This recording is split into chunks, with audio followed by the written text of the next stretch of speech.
ये फैलाया गया है कि भाई 40 से ऊपर जब आपकी एज हो जाए तो आपको मेमोग्राम करते रहना चाहिए, हर 6 महीने में एक बार, हर साल में एक बार। तो अब इसमें क्या होता है कि बहुत ही कम लोगों को पता है कि mammogram causes cancer. Mammogram causes cancer, ये आप बिल्कुल क्लियर सुन रहे हैं, मेमोग्राम से कैंसर डायग्नोस नहीं कर रहे हैं आप, उसको कॉज कर रहे हैं। सिंपल बात यह है कि मेमोग्राम का मतलब होता है कि ब्रेस्ट को ऐसे दबाते हैं, जितनी अबाउट 20 kg के प्रेशर से दबाते हैं और उसको स्कैन करते हैं, रेडिएशन देते हैं, उसका एक पिक्चर लेते हैं। Radiation itself cause cancer. आप कोई भी अगर फल लेते हैं उसको दबा के बहुत अच्छी तरह दबा देंगे, उसको छोड़ देंगे तो जल्दी से वो सड़ जाएगा क्योंकि उसके अंदर के सेल टूट जाते हैं। तो same thing happens inside the breast.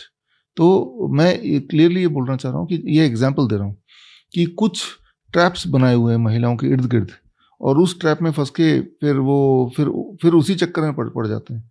Cancer था नहीं।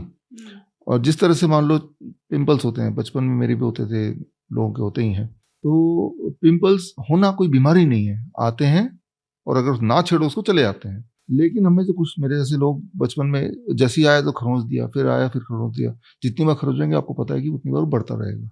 वो खरोचने की हम तो चाहते हैं कि वो निकले, लेकिन वो निकालने का जो प्रोसेस है उससे हम उसको उल्टा बढ़ावा दे रहे हैं। ठीक उसी तरह से इस एग्जाम्पल में आगे थोड़ा सा मैं बताना चाहूँगा, जैसे ब्रेस्ट में गांठ आ गई तो गांठ आते हैं, it is very normal thing. गांठ आया, वो अपनी जगह बैठा है, इसे हम बोलते हैं टॉर्टोइस टाइप कैंसर मॉडल बोलते हैं हम। जैसे कछुआ इस कमरे में अगर बैठा हो तो बैठा रहेगा, हमें इंटरव्यू में तंग नहीं करेगा, वो सालों साल एक जगह बैठा रह सकता है। तो कुछ गांठें ऐसी होती हैं, ज़्यादातर 99% जो सालों साल एक जगह बैठी रहती हैं और वो होना उतना ही कॉमन है जैसे एक बच्चे को पिंपल होना कॉमन है। लेकिन उसको डायग्नोसिस के बहाने जब मेमोग्राम करेंगे, प्रेस करेंगे, बायोप्सी के मारे उसको जब खरोचेंगे, देन इट स्प्रेड्स।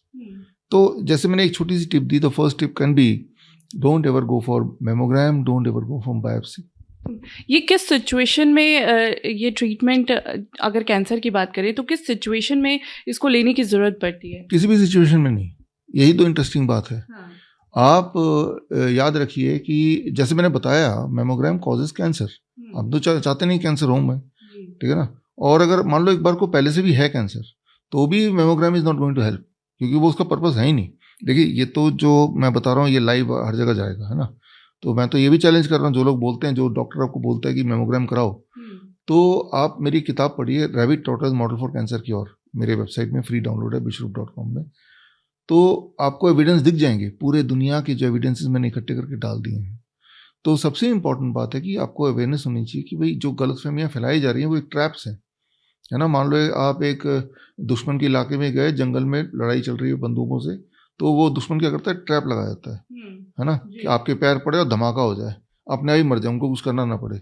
वैसे ही ना आपके आसपास कुछ मेडिकल इंडस्ट्री के ट्रैप्स हैं। पहला ट्रैप मैंने आपको बताया, मेमोग्राम नहीं कराना है, किसी भी कीमत पे नहीं कराना है, किसी भी कीमत में नहीं कराना।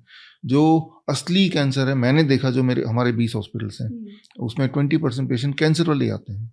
जो असली कैंसर वो बनता ही तब है जब उसको छेड़ते हैं हम, मेमोग्राम से छेड़ें, बायोप्सी से छेड़ें, FNAC से छेड़ें, पेट स्कैन से छेड़ें। ये सारे टूल्स हैं कैंसर को बनाने के, राइट। तो रेयरली कभी ऐसा होगा कि इसके बिना कोई कैंसर हो गया हो, खासतौर पर ब्रेस्ट कैंसर। बड़ी से बड़ी बीमारी का आसान से आसान इलाज घर बैठे ही हो सकता है। अधिक जानकारी के लिए कांटेक्ट करें nearest Dr. BRC Clinic @ home।